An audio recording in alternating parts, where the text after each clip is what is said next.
All right, let's jump right in, shall we? We're diving deep into the world of genius thinking today, all thanks to you. You sent us these excerpts from Think Like a Genius, Habits and Mindsets, Oh, yes, these are fascinating. because you're curious, right? You want to know what makes these brilliant minds tick. It's a question that's intrigued people for centuries, hasn't it? Absolutely. And I gotta say, I'm super curious too. Well, get ready for some aha moments. We're about to uncover some pretty insightful stuff. I think one of the biggest takeaways for me so far, and it really jumps out from these excerpts, is that genius isn't this like magical thing you're born I with. mean, it's not all about IQ. Exactly. It seems like it's more about developing specific habits, mindset. It's about training your brain to think differently, like a deliberate process. Right. And one of the most crucial habits the book emphasizes over and over again is curiosity. Oh, curiosity, the foundation of so much learning and discovery. The text even highlights this Einstein quote, "I have no special talents. I am only passionately curious." You know, it makes you wonder if we as a society underestimate the power of simple curiosity. I mean, think about it. Kids are naturally curious, Right. always exploring, asking why about everything. Exactly. Always asking why, what if, how. But somewhere along the line, many of us lose that innate drive. So maybe geniuses are the ones who never lose that childlike wonder. Perhaps they hold on to that natural curiosity throughout their lives, and that constant questioning, that thirst for knowledge, fuels their brilliance. That makes a lot of sense. It's like their brains are always hungry for more. Always seeking new information, new perspectives. The book even encourages us to actively cultivate our curiosity. Almost like we need to reawaken that childlike sense of wonder we might have lost along the way. Absolutely. It suggests reading widely, exploring diverse It's fields. like, don't just stick to what you know. Right. Branch out. Feed your mind with new information from all sorts of disciplines. Kind of like building a massive mental library with books on every subject imaginable. I love that analogy. A mental library filled with knowledge from history, science, art, philosophy, everything. It's making me think about all those times I've hesitated to learn something new because it seemed too complex or, out of my comfort zone. Ah, yes, the comfort zone. Maybe that's the key, though. Maybe embracing that discomfort is crucial to unlocking genius-level thinking. Stepping outside those comfortable boundaries, pushing yourself to explore uncharted territory. I like that. So we've talked about curiosity, but the source material also delves into how geniuses approach failure, which I think is so important. Failure, ah, yes, the dreaded F word. But the book suggests that geniuses don't see it as something to fear. They view it differently, right? They see it as feedback, not defeat. Okay, but honestly, how do you shift your mindset to actually embrace failure?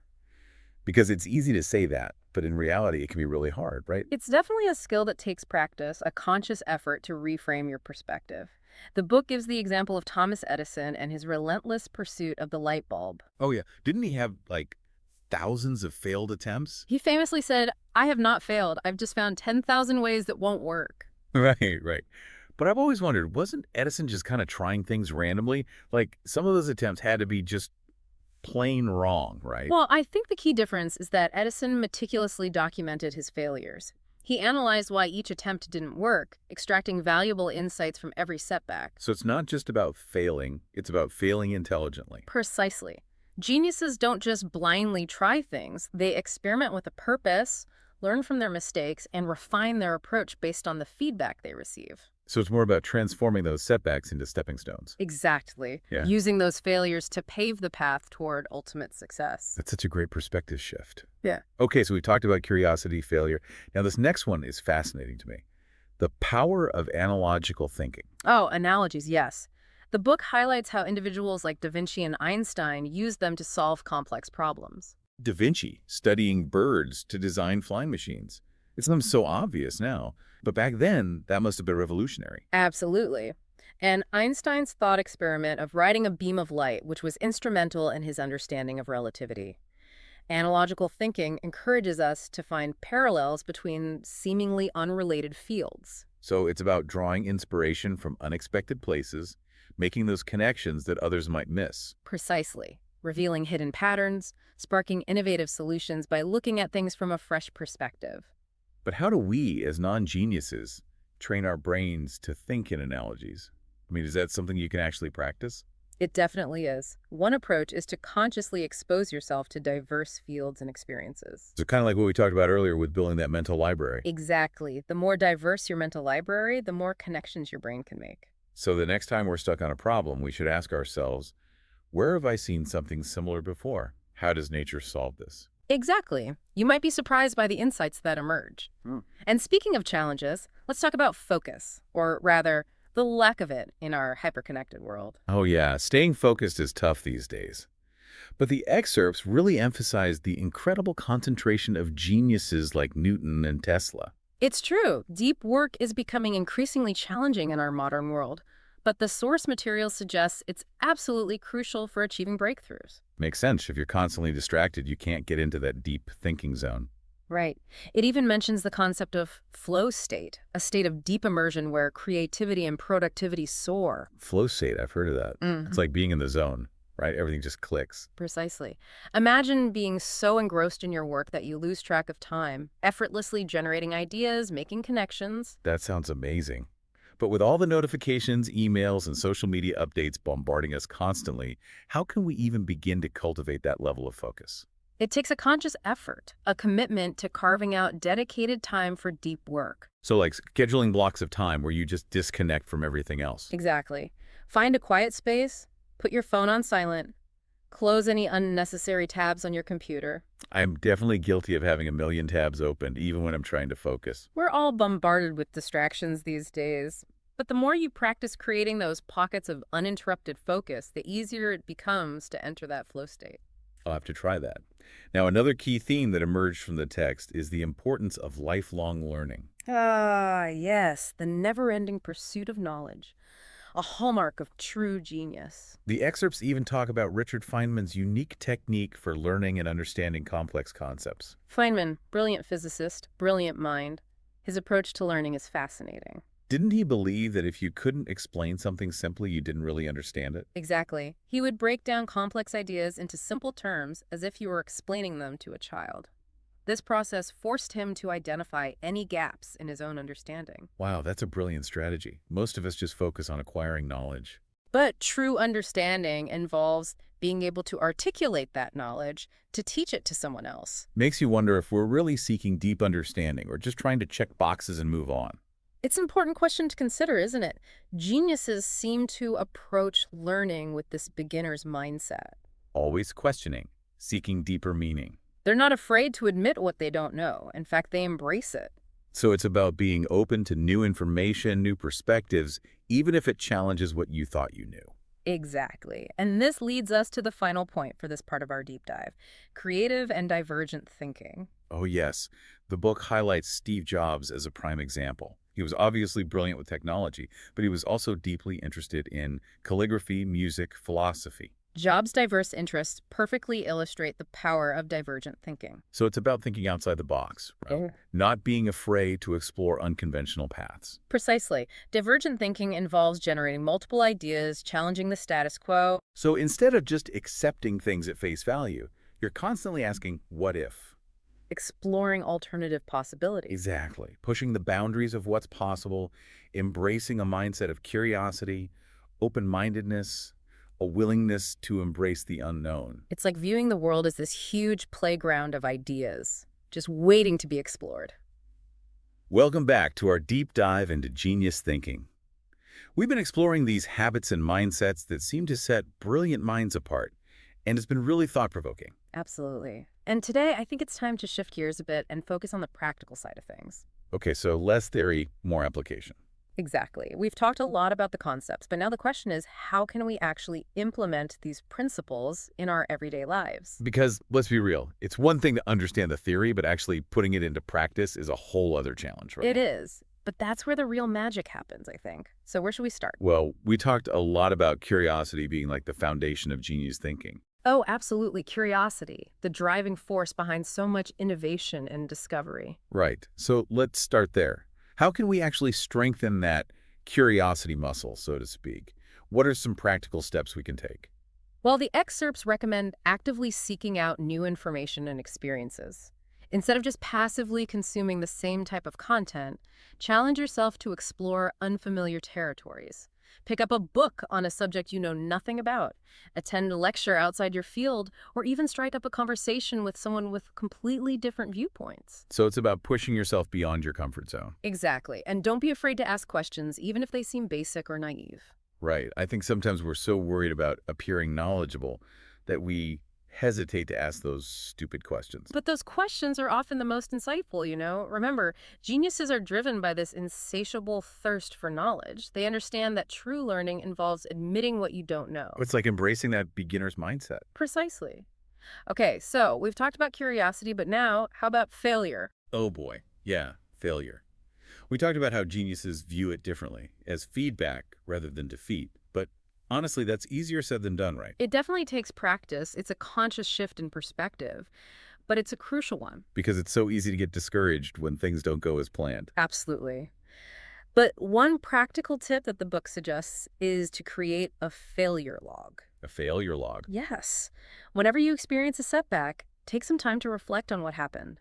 Document the situation, analyze what went wrong, and, most importantly, identify what you learned from the experience. So basically turning those failures into data points. Exactly. Over time, this log becomes a valuable resource. You start to see patterns in your mistakes. And hopefully avoid making the same mistakes over and over again. Precisely. It's about transforming those setbacks into opportunities for growth and improvement. I like that.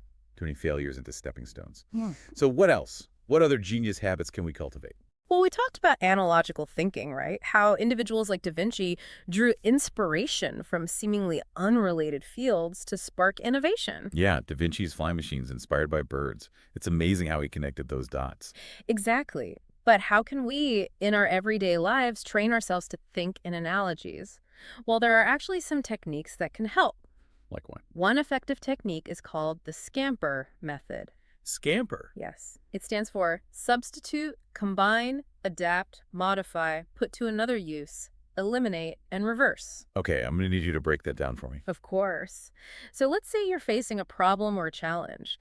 You can use these prompts, these action words, to explore different perspectives and generate creative solutions. Give me an example. Okay, imagine you're working on a marketing campaign. You could ask, what if we substituted our usual social media platform with a different one? Or could we combine elements of two different marketing strategies? I see. So it's like a framework for brainstorming. Exactly. And it forces you to think outside the box, to consider possibilities you might not have thought of otherwise. That's pretty cool. Any other techniques? Another one you might find helpful is mind mapping. Oh, mind maps. Yeah, I've used those before. They're a great way to brainstorm ideas and explore connections between different concepts. You start with a central idea and then branch out, connecting related thoughts, images, and keywords. I usually use mind maps to organize information, but I never thought about using them for analogical thinking. That's a great tip. Right. It's about making those visual connections, seeing things from a different angle. Okay, so we've covered curiosity, failure, analogical thinking. Now let's talk about focus. Because in our world of constant distractions, achieving that deep focus, that flow state we talked about earlier, seems almost impossible. It's a challenge, for sure, but it's not impossible. So how do we do it? How do we carve out those pockets of distraction-free focus? Well, one strategy is to schedule dedicated blocks of time for deep work. Like literally block it out in your calendar. Exactly, and treat those blocks as non-negotiable appointments. Okay, but how do you actually stay focused during those blocks? Because I'm the queen of getting distracted by like a random text message or a notification. Well, technology is both a blessing and a curse when it comes to focus. Tell me about it. But thankfully, there are tools that can help. You can use website blockers to temporarily restrict access to social media or news sites. Oh yeah, those are great. I used one when I was writing my thesis, and it was a lifesaver. Right. And noise-canceling headphones can also be incredibly helpful. They create this sense of isolation, blocking out all the external noise. I love my noise-canceling headphones. Yeah. They're essential for deep work, for sure. Absolutely. And don't underestimate the power of a dedicated workspace. Even if it's just a corner of your room or something. Exactly. Having a designated space for deep work can help signal to your brain that it's time to focus. Creating those environmental cues. It's like setting the stage for deep thinking. Precisely. Okay, now let's shift gears a bit and talk about lifelong learning. Ah, yes, the never-ending quest for knowledge. Exactly. We talked about embracing a beginner's mindset and constantly seeking deeper understanding. So, how can we make sure we're continuously learning and growing? What are some practical tips for making lifelong learning a reality? Well, the excerpts recommend adopting a practice of active reading. Active reading, what's that? It's about engaging with the material, not just passively consuming it. Highlight key passages, take notes in the margins, ask yourself questions as you read. So like having a conversation with the text. Exactly. For example, how does this concept connect to what I already know? What are the implications of this idea? That's a great way to make sure you're really absorbing the information. It is. You can even try summarizing the main points in your own words, or even better, explaining the concept to someone else. Ah, that reminds me of Feynman's technique. Right. If you can't explain it simply, you don't truly understand it. So, active reading, explaining concepts to others, these are great ways to solidify your understanding. Absolutely. Any other strategies for lifelong learning? Another powerful strategy is to seek out mentors or join communities of like-minded individuals. Ah, surrounding yourself with people who are passionate about learning. Exactly. It can provide invaluable support, inspiration, and accountability. Think about online forums, book clubs, or professional organizations related to your interests. Those can be fantastic resources. They are. You can bounce ideas off each other, share resources, and encourage each other to keep pushing those boundaries. Okay, so we've covered curiosity, failure, analogical thinking, deep work, lifelong learning. What else? Well, let's revisit divergent thinking, that ability to generate creative solutions and challenge the status quo. Right, because in a world that often rewards conformity, it's so important to cultivate that divergent thinking mindset. It is. So how do we do it? One simple yet effective technique is to practice brainstorming regularly. Brainstorming, that old chestnut. But it works. Set aside dedicated time to generate ideas without judgment or self-censorship. So just let those ideas flow freely. Exactly. Write down everything that comes to mind, even if it seems silly or unrealistic at first. The goal is to unleash your creative potential and explore a wide range of possibilities. So it's like giving yourself permission to think outside the box. Precisely. And remember, divergent thinking isn't just about coming up with crazy ideas. It's about challenging assumptions, questioning the status quo, and looking at problems from multiple perspectives. It's about cultivating that mindset of curiosity and open-mindedness that we've been talking about throughout this deep dive. Exactly. It's about embracing the unknown and seeing every challenge as an opportunity for growth and innovation. I love that. So it seems like all these genius habits and mindsets are interconnected, right? They all feed into each other. Absolutely. They're all part of a larger framework for cultivating a more creative, insightful, and effective way of thinking. And it's not about being born a genius. It's about developing these habits and mindsets through deliberate practice. Precisely. And the more you practice, the more natural it becomes. I have to say, this deep dive has been incredibly inspiring. We've explored so many practical strategies for unlocking our own potential. It's been a pleasure exploring this fascinating topic with you, and I hope our listeners feel empowered to start implementing these strategies in their own lives, because the power to think like a genius lies within each and every one of us. Welcome back to our final deep dive into the fascinating world of genius thinking. You know, exploring these habits and mindsets has been so eye-opening, and honestly, it's already changing the way I approach challenges in my own work. That's fantastic to hear. It really goes to show that we all have the potential to tap into these genius-level strategies. Right. It's not about being born a genius. It's about actively cultivating those habits and mindsets. Exactly. So today, I think it's important to focus on how we can personalize these principles. We've explored a whole range of techniques and strategies, but the key is to find what works best for you, what aligns with your individual goals and passions. Yeah, it's not about trying to become a carbon copy of Einstein or Da Vinci, right? It's about discovering our own unique path to genius-level thinking. Absolutely. We each have our own strengths, interests, and aspirations. So the question is, how do we tailor these principles to our individual journeys? Okay, so where do we even begin with this personalization process?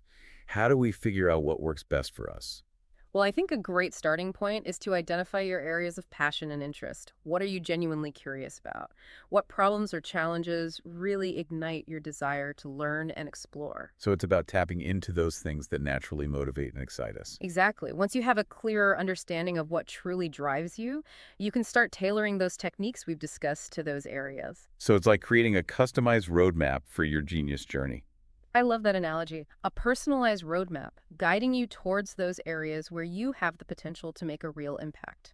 Can you give me an example? Like, how would someone personalize this approach? Sure, let's say you're passionate about, I don't know, sustainable design. Okay, sustainable design. Got it. You could use the scamper method, remember that one, to brainstorm innovative solutions for eco-friendly packaging. Ah, so you're applying that problem-solving technique to a specific area of interest. Right. Or you could use analogical thinking to explore how nature solves problems of energy efficiency. Maybe there are lessons we can learn from the design of a honeycomb or a spider web. That's a great example. It really shows how these principles can be applied to any field or passion. Exactly. And don't forget about seeking out mentors or connecting with communities of like-minded individuals who share your passion. They can provide invaluable support, inspiration, and accountability. It's like building a network of support for your genius journey. Precisely. So as we wrap up this deep dive into genius thinking, I want to emphasize that this is just the beginning. The beginning. Yes, cultivating genius thinking is a lifelong journey, not a destination. It's about continuously challenging yourself to learn, grow, and refine your thinking. So it's not about reaching some endpoint. It's about embracing that ongoing process of learning and discovery. Absolutely. Embrace a mindset of curiosity, open-mindedness, and a willingness to step outside your comfort zone. I think that's a great takeaway. It's about being open to new experiences, new perspectives, even if they challenge our existing beliefs. Exactly. And remember, the power to think like a genius lies within each and every one of us. That's a powerful message. It's not about some innate talent. It's about developing these habits and mindsets. Precisely. And that's something we all have the ability to do. Well, this deep dive has been truly inspiring. We've explored the habits, mindsets, and strategies that underpin genius thinking, and most importantly, we've discussed how to personalize these principles to unlock our own unique potential. It's been a pleasure exploring this fascinating topic with you, and I hope our listeners feel empowered to start implementing these strategies in their own lives. Because the power to think like a genius is within reach for all of us. Absolutely. So until next time, dear listeners, keep those brilliant minds engaged and keep exploring this amazing world around us.